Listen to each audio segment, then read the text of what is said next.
Cheap hosting works fine at low traffic, but when your site actually starts getting visits, shared servers get throttled, pages slow down, sometimes they don't load at all, and that unlimited promise quietly disappears. Server infrastructure and caching aren't glamorous topics, but they have a direct impact on revenue. A 1-second delay in page load sometimes reduces conversion by around 7%, so the speed of your hosting is effectively a business decision. Think of cheap shared hosting as a crowded highway at rush hour. You're sharing resources with thousands of other sites, and when one spikes, everything slows down. SiteGround runs on Google Cloud infrastructure, which is closer to a private toll road. Better routing, dedicated resources, and your site isn't competing for bandwidth every time traffic picks up.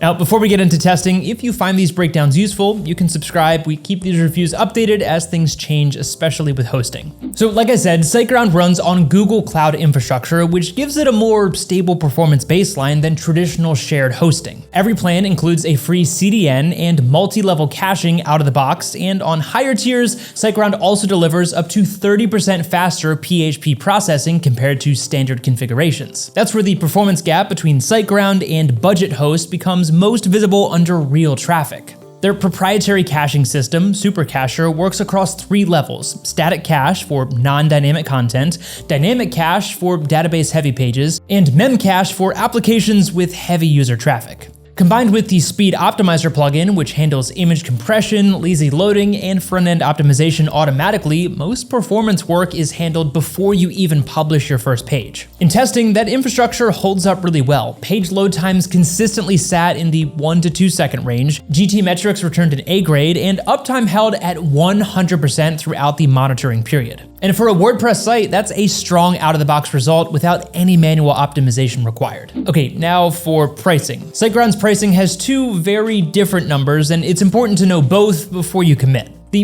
introductory rate is comprehensive with budget hosts and makes it an easy first purchase. The renewal rate is a different story. Once your first term ends, the price increases significantly across all plans. The gap between what you pay in year 1 and what you pay in year 2 and onward is the most important factor in deciding whether SiteGround makes financial sense for your situation. Introductory pricing is standard across the hosting industry, but SiteGround's renewal rates sit noticeably higher than most budget competitors, which is worth factoring in from day one. If you're building a short-term project or want to test the platform out, the first term is excellent value. If you're hosting long-term, then the renewal price is the number you should budget around, not the promotional rate that you signed up with. So who is SiteGround actually for? Well, if you're running a personal blog or testing an idea, then cheaper hosting is absolutely fine. Slower speeds and occasional instability won't cost you much when there's nothing on the line. But if your site generates revenue or is meant to, the calculus changes.